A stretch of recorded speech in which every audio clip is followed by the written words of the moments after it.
Hello and welcome to this tutorial on the farm management and business planning module. It's a level 6 module and we intend examining it on the 19th of May.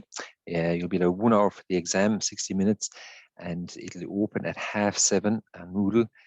You do it logging in between 7:30 and 8 because the exam will close at 9. So if you want to get your full 60 minutes to attempt the questions in the exam, you'd need to log in between 7:30 and 8 o'clock. There'll be 15 short questions and 3 what we call structured or longer type questions in which you'll be presented with some bit of a scenario, and you'll have to, I suppose, give examples, show understanding, or flesh out some sort of a concept or maybe a scenario or a problem situation, and it's worth 5 marks. So 15 short questions were 1 mark each, 3 of the structured type questions were 5 mark each.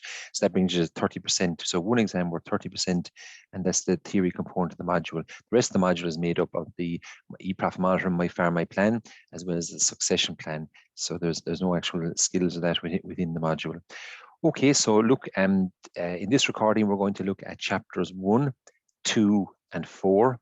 And the preparation for the exam for chapter 3 will be based on the Zoom tutorial with myself and Hugh on the 5th of May, and that'll be recorded and put up as a resource for the weeks leading up to the exam as well.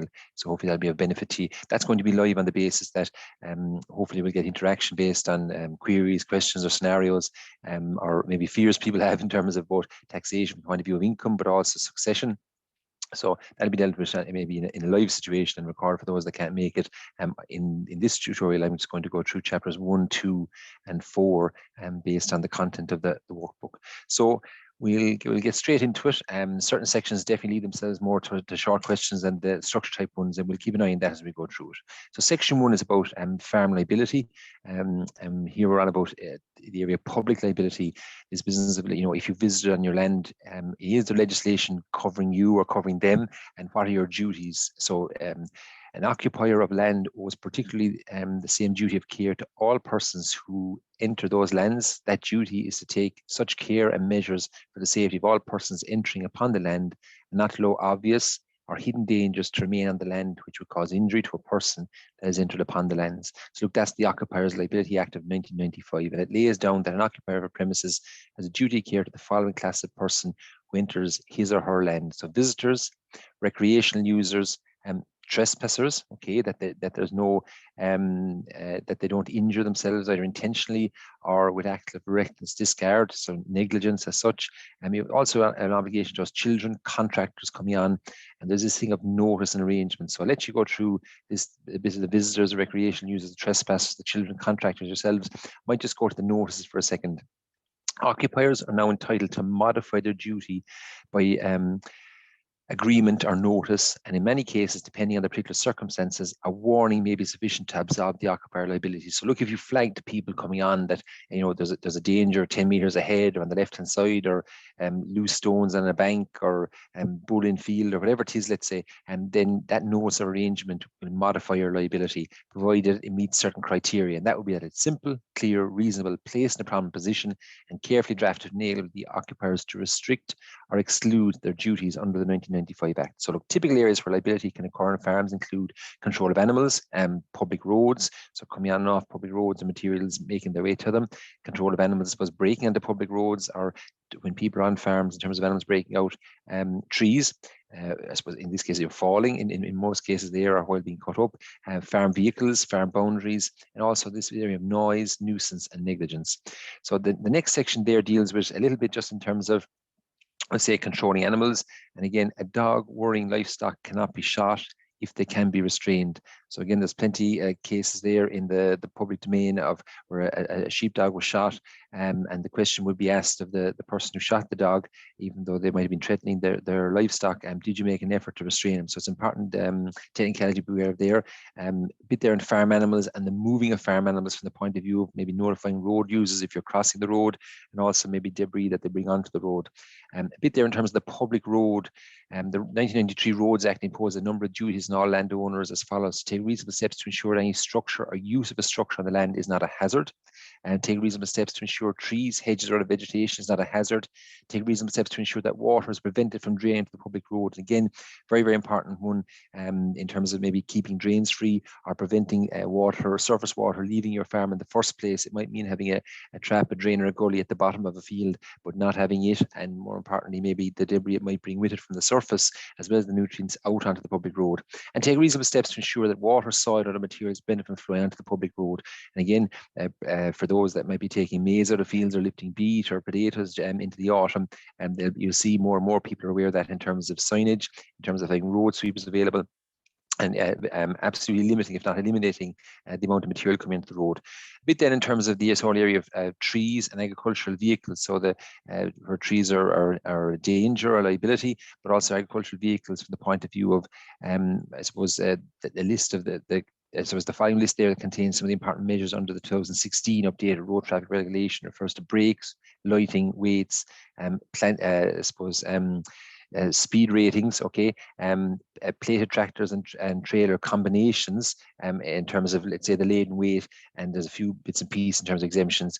Look, we would encourage you beyond the exam in the first place to click into the RSA just to find out more about, particularly those that will be using roads for transporting loads on agricultural vehicles, as opposed to maybe using lorries. You might be using a tractor and maybe an elongated trailer, and there's issues there in terms of overall weight of load, trailer, and tractor that is permitted, and also the braking system required.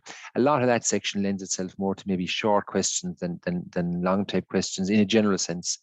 So you can see how maybe short questions might come from some of the questions there with figures in particular. Now, rights of way and farm burden. So a right of way is the right to pass over the land of another. Okay. And there's a bit there in terms of, I suppose, the rights of ways, how they are, I suppose, viewed here in Ireland based on legislation, a bit on the reform and the updating of legislation there, where it brought in changes to rights of way and way leaves, or an easement, okay, and I suppose there is that key line there about professional advice from a solicitor is recommended if you have a legal query.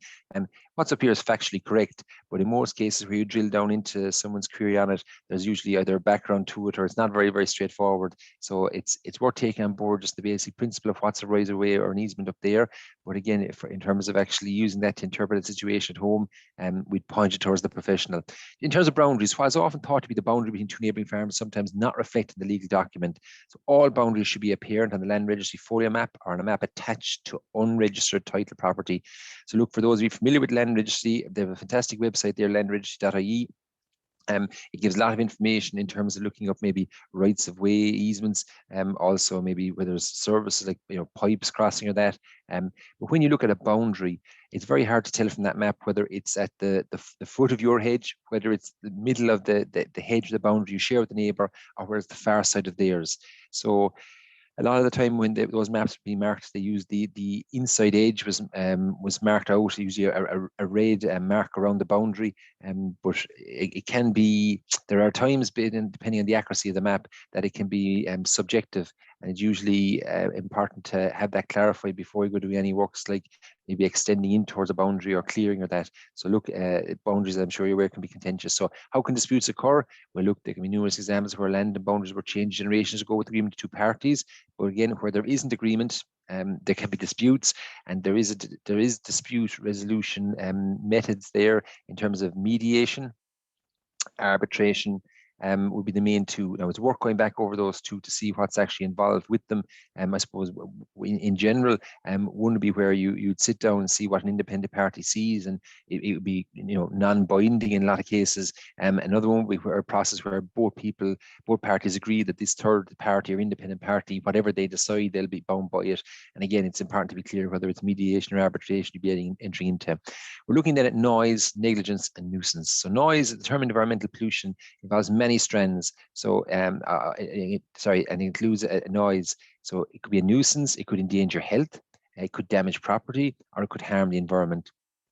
So a little bit there in terms of, let's say, what's permitted or tolerable in terms of noise, and also there just a little bit on the law covering it, that would be covered in the EPA Act of 1994. And again, statute instruments, or whether, or I suppose how laws are put in place in this country. And again, there's one signed off in there, SI 179 of 1994.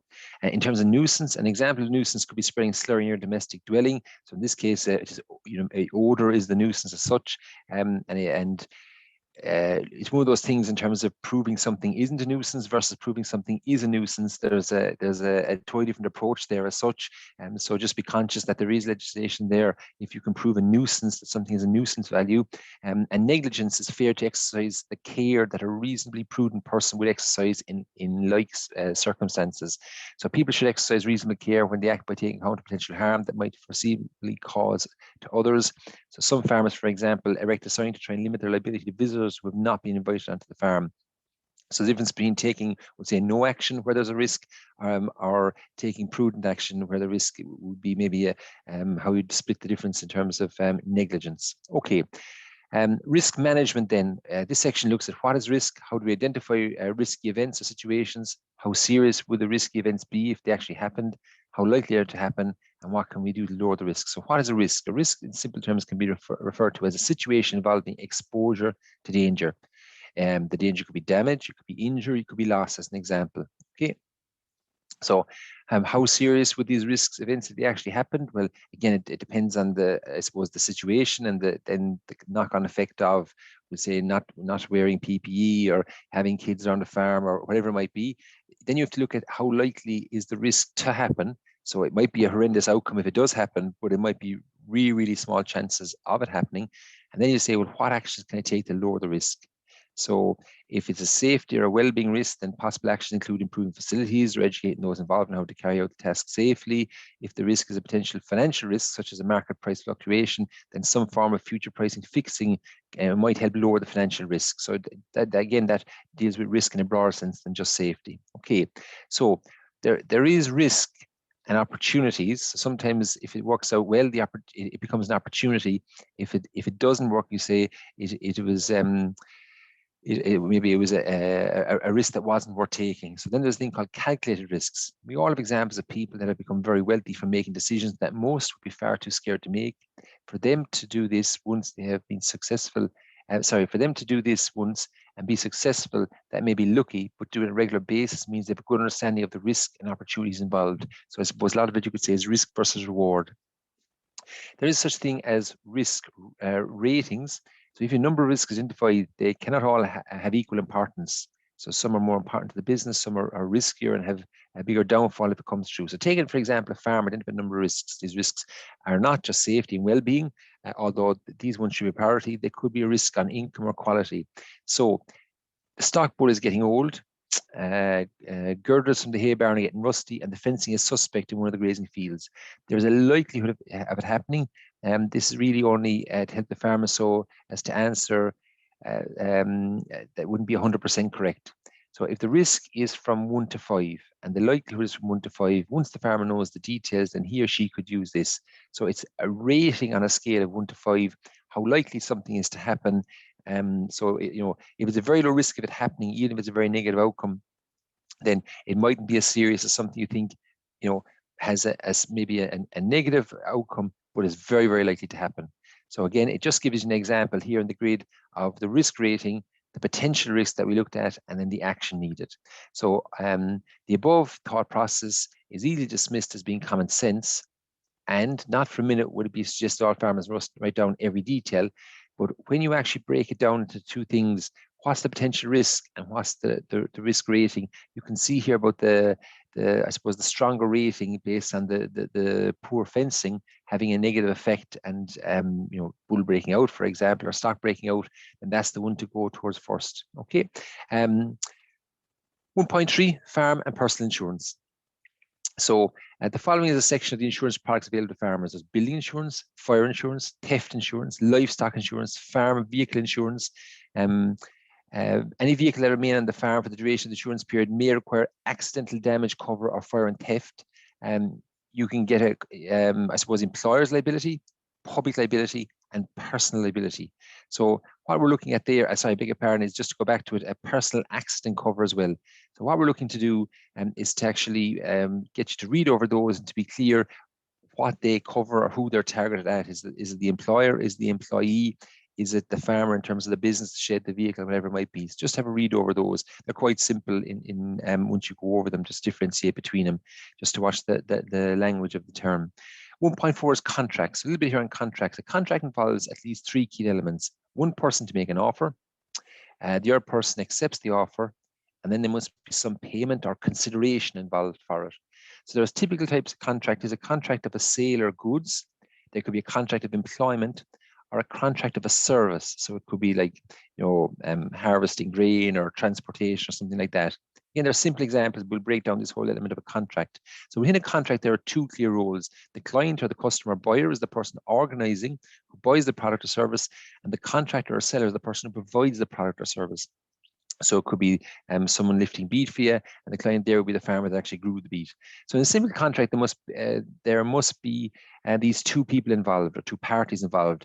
In a larger contract, the contract may employ several people to manage or carry out the job, while the client may have specialists to prepare a specification, inspect the work, do the paperwork.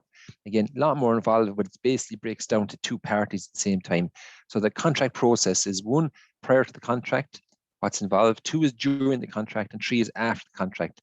So the law of contract is complex, but the principles of contract law are more straightforward. Did one person make an offer to the other? Did the other person accept the offer?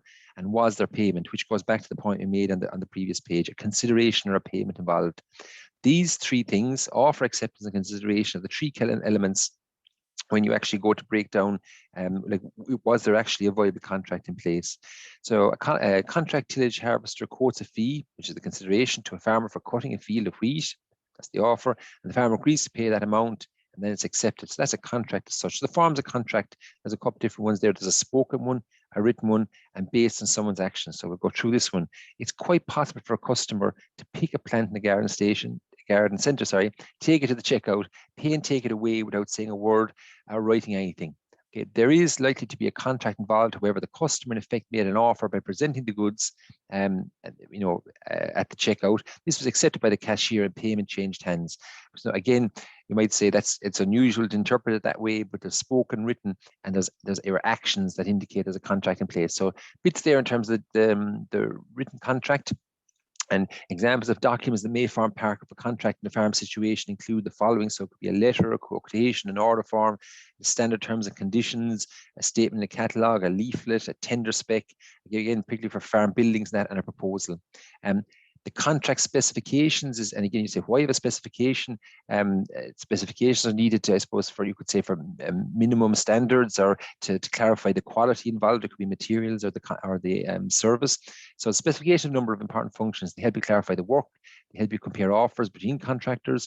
They help the contractor decide where they can and indeed wish to take the work. When they see what's involved, you narrow it down to very specific things within the contract, and they help the contractor plan and cost the work, and they provide a benchmark against which the contract can be monitored. A little bit there in terms of drawing up the contract, and that brings us to the end of chapter 1. So look, bits and pieces there in terms of liability, I suppose vehicles on public roads and animals and trees on public roads and the effect of them. Good bit there in terms of actually, I suppose, the liability based on animals breaking out or using quad bikes on road, or what's required of your vehicle in terms of lights and brakes and maximum loads as well on trailers. Bit there on risks and opportunities, and finishing with contracts. So quite a varied chapter 1 there. Chapter 2 is EU and national support. So just to flag to you that there's a couple of links here in the book. Now, the agriculture.gov.ie has changed to www.gov.ie/agriculture. They've all come under one kind of government department domain. So just to flag that to you, Ag Food is as it is still for those that are engaging with it as a portal with the department. Anything done in the exam, folks, will be based on the content of this book.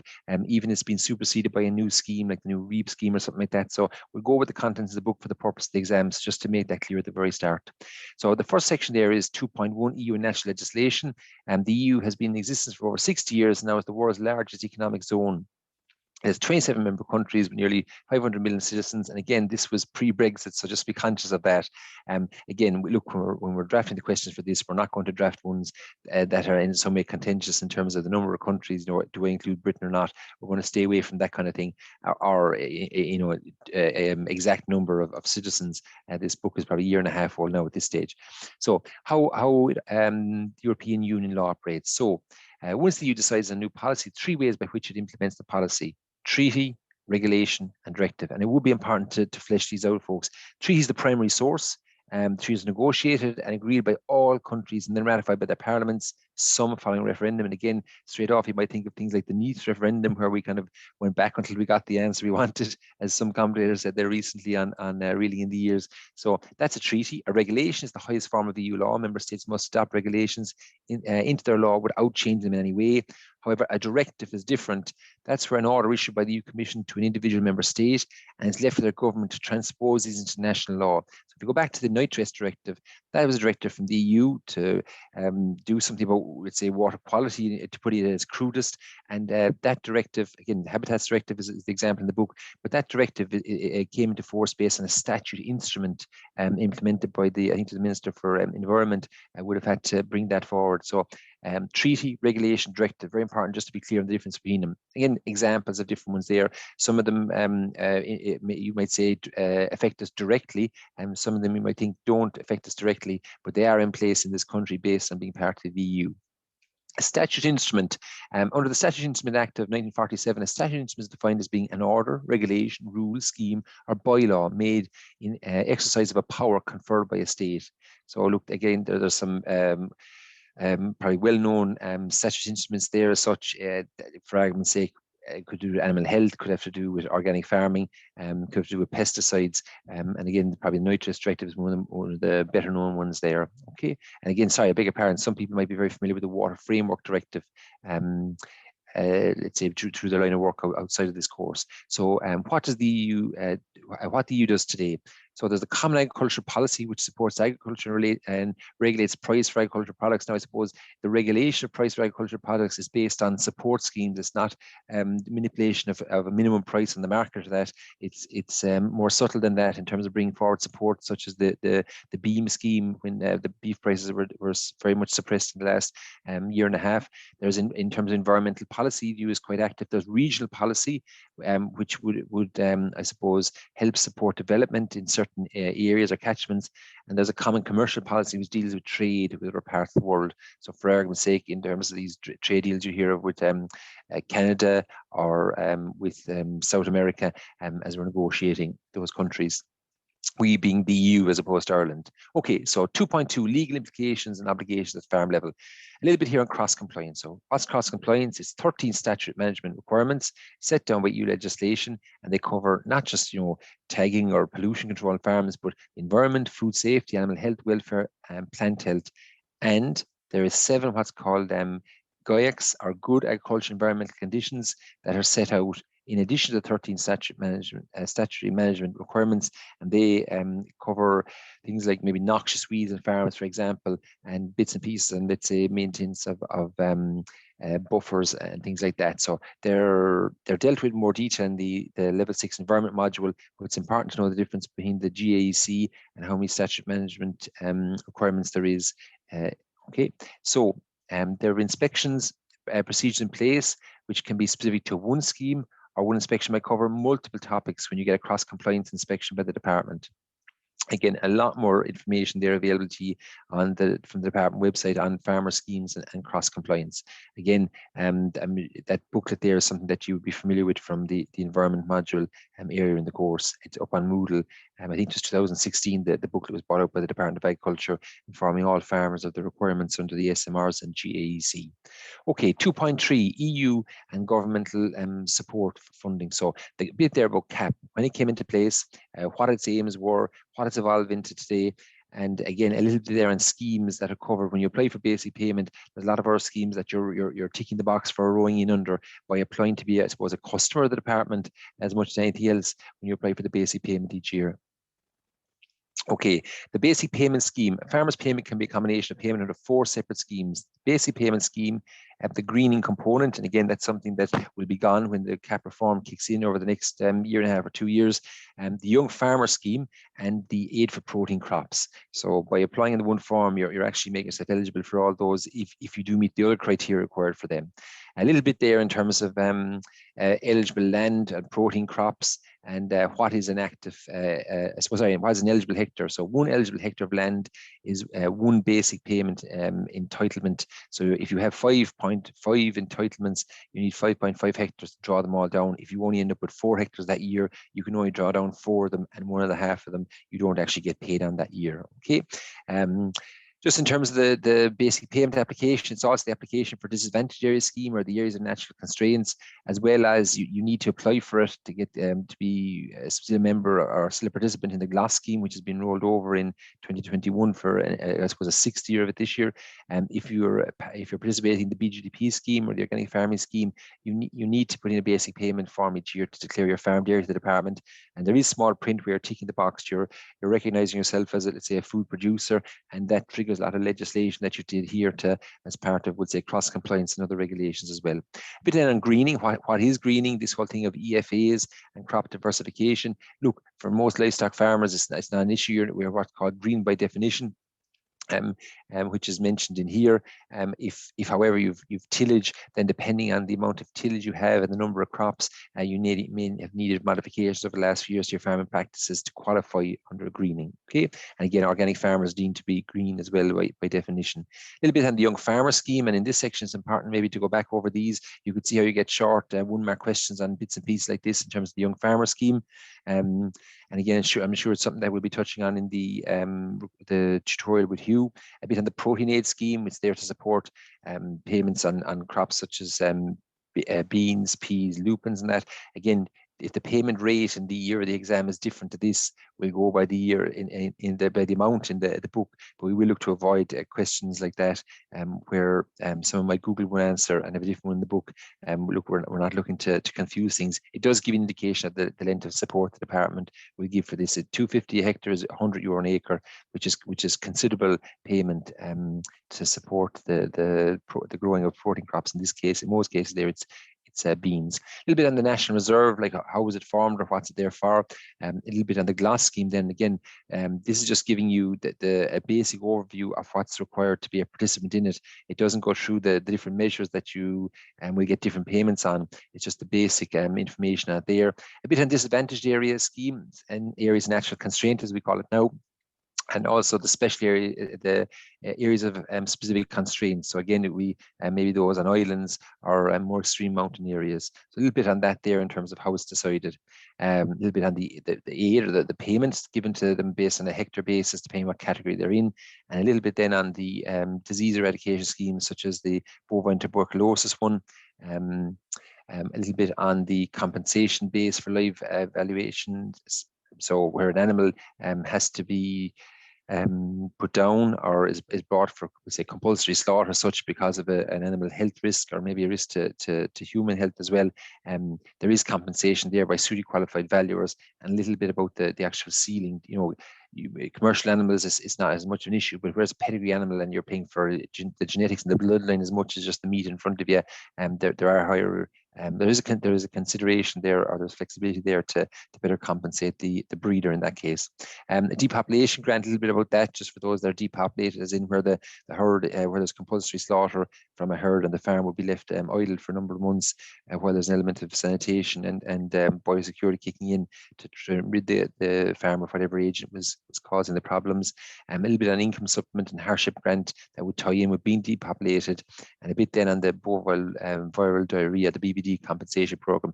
Again, that would have been updated in the last while based on various payment rates that are, I suppose, to further encourage people to move those PI calves immediately, and I suppose to make it, there's less of incentive if you leave them for the first couple of weeks to cash in or to have the animals put down and to draw down the payment, and there's a massive discouragement after the first couple of weeks to go looking for the compensation then, because the payment is really it's much inferior to the payment you get if the animal is sent for slaughter in the early days of knowing that it's positive for that disease. It'll be on the payments there, okay? And again, it matters whether it's a dairy heifer or a suckler heifer that you're on about in terms of the price that you're getting.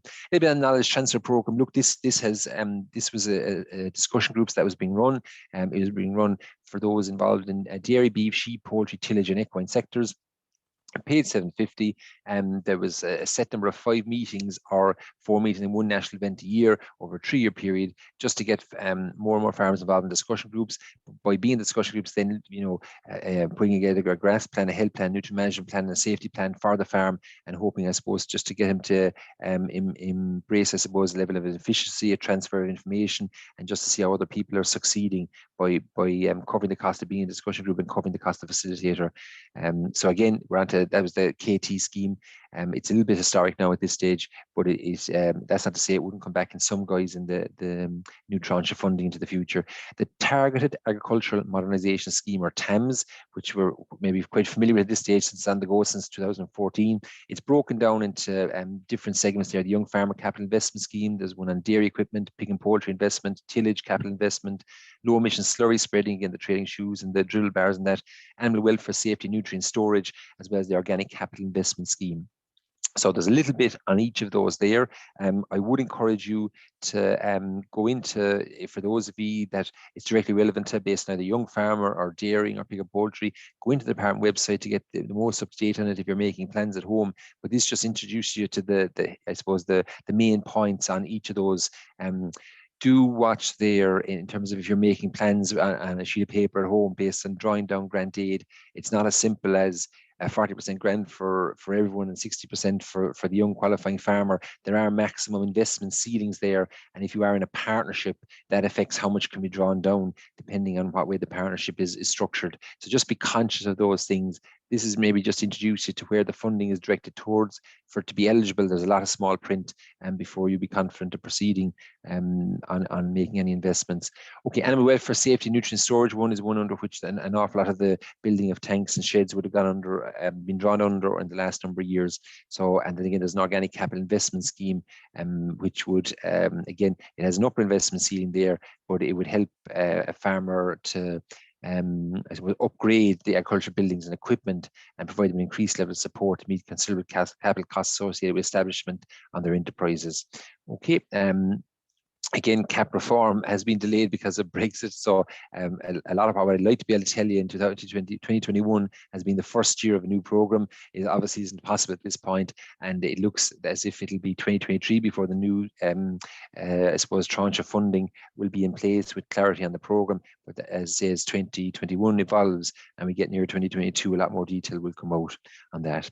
2.4 is local enterprise and non-governmental organisations. So it gives an idea there in terms of bits on the, again, Citizens Information Board. And again, I'd encourage those of you to engage with more than just, let's say, knowing this for an exam. It's worth actually clicking in there and seeing how, let's say, these are very worthwhile organizations. Maybe asking the question, what is it they can do for me, or how is I might benefit from their services? I suppose one thing to flag there is also funds and supports, the Money Advice and Budgeting Service, or MABS, which you might have heard of there. And again, for those of you, either yourself or those that you know of, there's the National Advocacy Service for People with Disabilities. So I'd encourage you, just as mature adults, just to be conscious of that. And maybe that's something that'll be really pertinent to someone that you know or within your family, and maybe just to flag that those services are there if it's something that you would have forgotten about or not been aware of. So there is supports there for farmers that where Teagasc and Citizen Information Board have come together on it, and they would have been in late 18, they would have been brought to the fore. Supports for farmers is called. Okay. Non-governmental agencies then, just looking at maybe Succession Ireland just as a service. You can imagine how relevant that is, to be fair, to a lot of people. There's the IFA, and again, I'm not promoting one organisation. There are likewise, there's the ICSA, there's the ICMSA, okay, and Then we're down to next to the list being Macro Firma. Again, we're just flagging these as bodies that have a role in terms of the life of the farming community, and I suppose as lobbying groups, but so much more than that as well, in terms of maybe an integral part of a successful farm, or certainly in terms of developing the agricultural sector. These would be to the fore in terms of promoting it and coming up with maybe innovative ways of improving things. So Macro Firma there, Organic Farmers Association. So just to flag there, two main organisations there would be Irish Organic Association and the Organic Trust. There's also the co-ops in agriculture. So I might just dwell on this for a second. The cooperatives are outlined here in summary format, having previously been covered in the Farm Business and Technology Workbook at level 5. Many Irish cooperatives are multinational organisations at this point, at the cutting edge of worldwide food business with farmer representation on the governing boards. There are 7 cooperative principles that's worth flagging to you. They're listed here. They will be mentioned at level 5 again. But I suppose for some organisations that have evolved outside of the co-op in Ireland, they've gone towards maybe PLC structures to cope with things internationally, because they wouldn't tie in, maybe these 7 principles here wouldn't tie into maybe what the company is trying to achieve, maybe in terms of market share globally and that. But the 7 principles here have served us well in this country for well over 100 years at this point. And there's a reason for all of them. So voluntary and open membership, democratic member control, one person, one vote, member economic participation. So members should use their co-op for goods and services, autonomy, independence. So the co-op members run their co-op and provide education, training, information for members, elected representatives and staff, cooperation among co-ops, and concern for community. So like the more you look at them, the more you can see the value of them as we either more things as we individuals mature, but also as we're conscious of a life outside of our farm as well, and we look at society. There are 7 principles that maybe there was a lot of foresight involved in it, looking back now all those years ago, but it's no harm to flag that to you in terms of the co-op structures in Ireland. So types of co-ops include primary producers, consumer co-ops, credit co-ops, housing co-ops, work co-ops. So we probably associate that very much with, without naming names of individual co-ops now, but let's say an agricultural co-op whereby they would have merchant services of grain, trading, selling fertilizer, spray, and possibly purchasing of milk as well in a lot of cases. But it's much more than that. It's a, I suppose it's an ideology in terms of the structure of an entity and for common good as such. Okay, the Irish Cooperative Organisation there, ICOS again, set up by Horace Plunkett in 1894, and again it's a central national body for all co-op in Ireland and promote the further development of co-ops.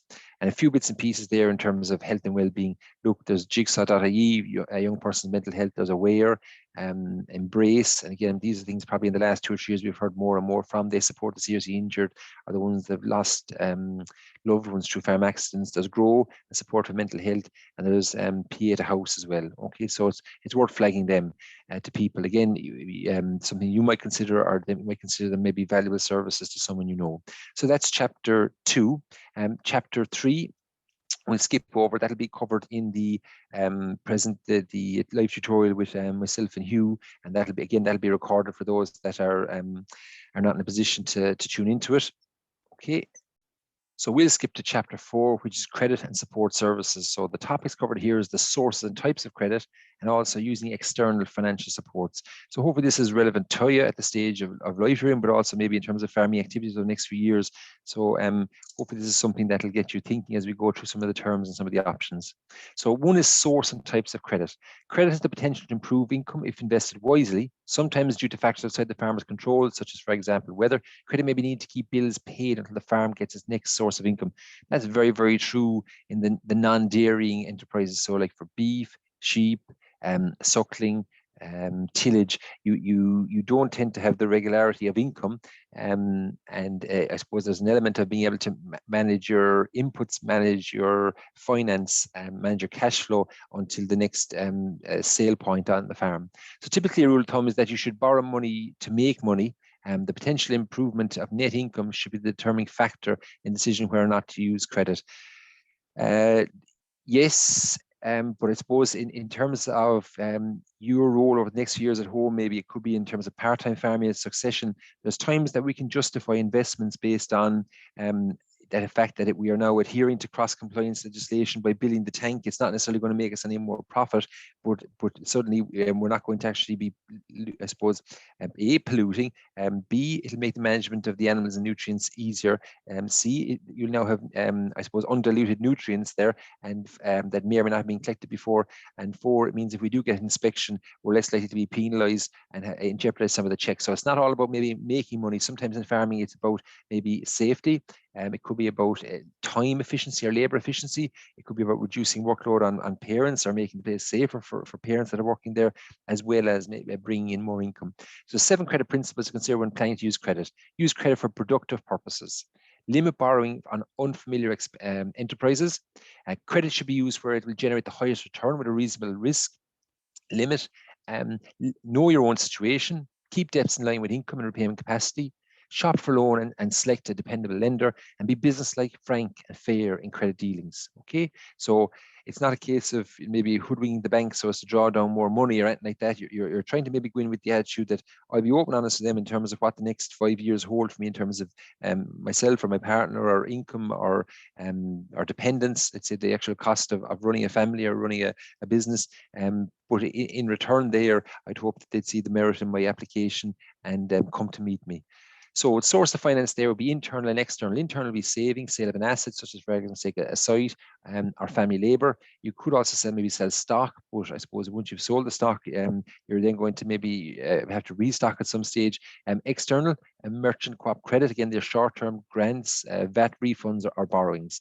So this goes through each of those there in terms of the internal and external sources of finance and gives us an examples of how they might be being used by farmers. The types, the source and types of credit could be commercial banks. They will lend a wide range of customers and for a wide range of purposes. A little bit on maybe billing size and credit unions, and certainly the credit unions have come to the fore in the last year and a half in particular in terms of looking to engage more with agri-lending. They have certain packages there for their customers or for new customers as well. And then of course you have the hire purchase companies, which a lot of the people involved in maybe the more contracting and tillage side of things would be familiar with. And again, some farmers at the dry stock and dairy side that will be in limited companies will may have gone the hire purchase route in terms of I suppose upgrading machinery, things like that. Okay. Leasing companies, there's individuals or relatives, and again, just I suppose borrower beware is what you say there in terms of how it can affect relationships or cash flow on others and the personal toll that can take. Overdraft, and just being clear there, an overdraft versus a term loan. So a little bit on interest rates there, about variable rates, fixed rates, and the APRs. Again, it's something that the more we put letters after figures, the more likely we are to tune out, but it's very important maybe to grasp there's a difference between them. So how do you establish and maintain a good credit rating? So there's 10 different points there where no one thing in its own right will do it, but it's by building on 7, 8, 9 of them that you're likely to establish a good credit rating. Your credit rating can be checked at the Irish Credit Bureau, and the website address is there, and there's more detail available there on your credit rating, what's in your credit report, and how to get a copy of it. So that's icb.ie. Okay, just a few screenshots there, examples of it, and that are worth looking at just from your own point of view. Talks a little about cash flow. I suppose cash flow is the ability to meet a bill when it falls due, or to have money available to pay for something where you can't access credit. It doesn't necessarily reflect on profit for the year, but you mightn't get to the end of the year to this very profitable point that you feel or be at, or you know be at, unless you can trade during the year, and that comes down to cash flow. So budgeting requires you to set aside time, have the documents you need, and calculate accurately then. So if you have cash flow issues, you might need to reduce spending, reduce debt repayments, or bring in some more cash. And again, it fleshes out some options there for that. Cash flow is one of the key issues for farmers, especially when you add in the family requirements as well as the farm requirements. So a farm household budget helps identify what the farm household is currently spending. And I suppose the steps involved in creating a household budget are listed below. Look, we're conscious there we're dealing with individuals on this course as opposed to just maybe student numbers or email addresses. So you'll be just flagging again this whole area of MABs, the money advice and budgeting service. And for those that maybe this resonates with, or you might know someone in your family circle or friendship circle that resonates with. So we'll be just flagging them to them as a starting point if this gets you thinking of specific individuals in certain situations. 4.2, using external supports. So Look, some of these external supports could be advice, some of them it could be financial. There is a thing there called Get Farm Financially Fit from Teagasc that's worth looking at. It looks at household viability, managing volatility, investing for the future, the life cycle of decisions, and optimizing farm household entitlements. So it's worth flagging that to you. And again, a lot of these things are freely available as either videos or pamphlets or PDFs. So again, it gives you an idea of what it looks into there about checking is your farm financially fit and going through a cycle of a business monitoring here on page 91. Okay, so there's a selection of family support organizations listed there as well. So again, the likes of IFAC or the corresponding ones, as well as a lot of the private agricultural consultants or Teagasc, that might be a starting point for either help or direction, or maybe pointing towards someone specific for the dilemma, possibly a financial dilemma that the family face. A little bit there on IFAC, and I'm not promoting them over and above anyone else, just they are a cooperative as such of farm accountants, and with a wide range of services. Again, there's FTC and a lot of private accountancy firms there that will give you very good agricultural advice as well as financial advice when it comes to likes of schemes, income tax, succession. Okay, and again, a bit there on the Agricultural Consult Association, just in terms of the range of services they provide. A little bit on financial tools then, and there's a link in there to the department approved software packages, just to give you an idea of what's available to help you, I suppose, manage your data, manage your farm, and manage your finance over the course of the year. So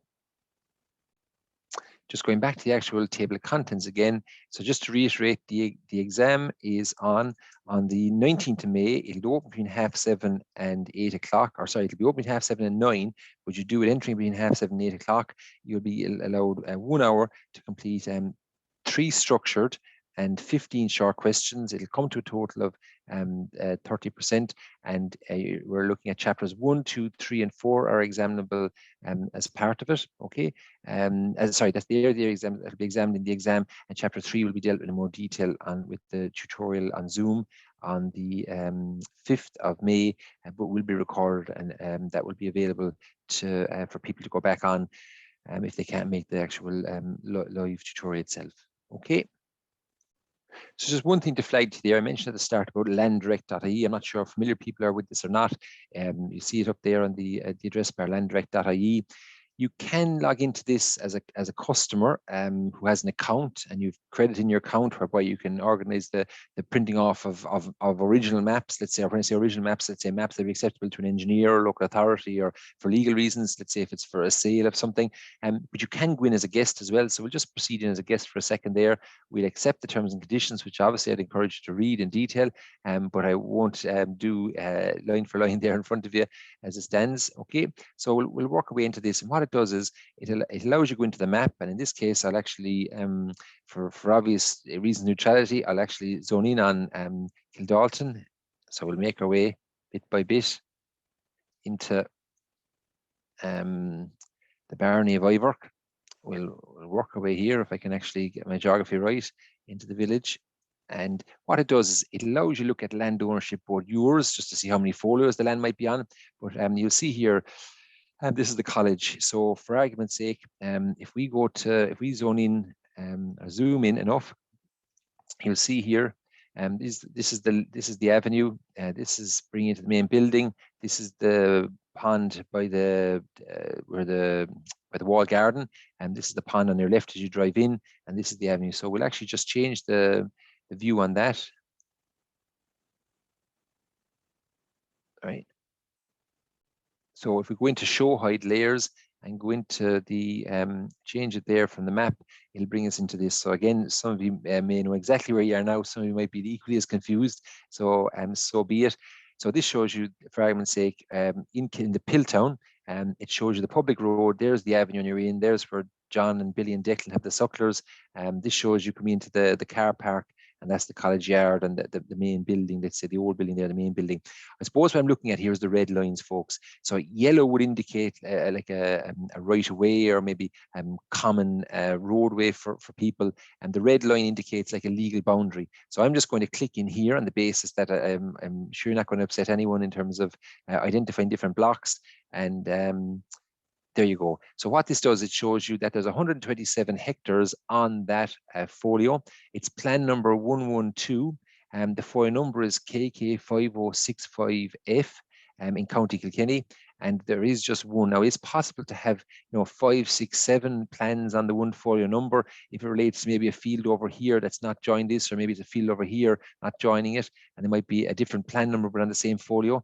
Likewise, the full farm could be divided into 127 folios if you want, and there are reasons why people might actually take a block here near the road, put on a separate folio, and because of road funders, they might not give that to the bank as security. If they had to give, we'll just say 125 hectares worth of land as security, they might hold back on that so that in time they could give it to a daughter or a son or build it themselves. So again, you'll see here on farms, and you'll see down by the National School here, there's a block here. I'll just so just on this piece here, and again, the only reason I'm flagging it is that because this is land that Kildalton would have transferred to the National School, or at least Department of Agriculture to be transferred to the Department of Education. So you'll see here where there was a piece of ground ceded to the school, and there was previous parts as well here like that. And that'll come up again. Again, it was 0.18 hectares at that point. In the, I suppose, the most recent transfer, then there was an area of 0.5 a hectare transferred. Okay, so it could be individual pieces coming off a farm. It could be something that relates to a building. Again, I'm pointing this now because it's the National School. It's not looking at anyone's back garden or that. But as we zoom out there, you'll see things where there's different colours indicating maybe registered or unregistered areas where there might be rights of way over. And again, the yellow would indicate, as I say, more than one person using an entrance point. So again, you'll see some green, some yellow, some orange, and again, some points here that'd be worth looking into for if they're on the piece of land that you're either buying or renting or owning. So look, I'm just flagging that to you there as landdirect.ie, a very, very interesting one. When you go in here at this point, just to flag to you, there's a couple of different functions here. One would be if you're looking to print a map. Now, there will watermark will come across it. If you go to print a map directly from this, you need to get a map that's acceptable to an engineer for drawings, or to an estate agent or an auctioneer, let's say, for letting a land. A lot of time they'll assist in an original where it actually shows the boundary. If you zoom in, it shows whether, for argument's sake, it's the middle of the ditch or the bottom of the ditch where possible. And just to say to you there is the ability to generate this special registration map where you actually show them what area you want within the grid. So for argument's sake, you could be moving the square around. Did you want to move it up this direction, and you go for a different scale? Maybe if you look at that, you go to 1 is to 2,500 versus 1 is to 500. Also, if you go back there, you can go back on the layers. If you're zooming out, it might be easier to find where you want by going this way about it and not looking at the grass or the hedging, but looking instead at maybe the overall bigger picture. Okay. So look, just flagging that to landdirect.ie, it might be of relevance or interest to you over the next few years in terms of your situation at home. Okay, so just finally going back to the book, just to flag again, chapters 1, 2, 3, and 4 are what the exam will be based on. 15 short and 3 structured questions, or 5-mark questions for the one better description. So we're going to be examining these on. And I suppose when you look at the structured questions, they will come more from the sections on maybe taxation and credit and that, and possibly liability, as opposed to this, which would lend itself maybe to the shorter type questions. So the very best looking at it. I hope this is of some benefit, and I hope that the tutorial myself and you have, which in chapter 3 would be a benefit also. Okay, thank you.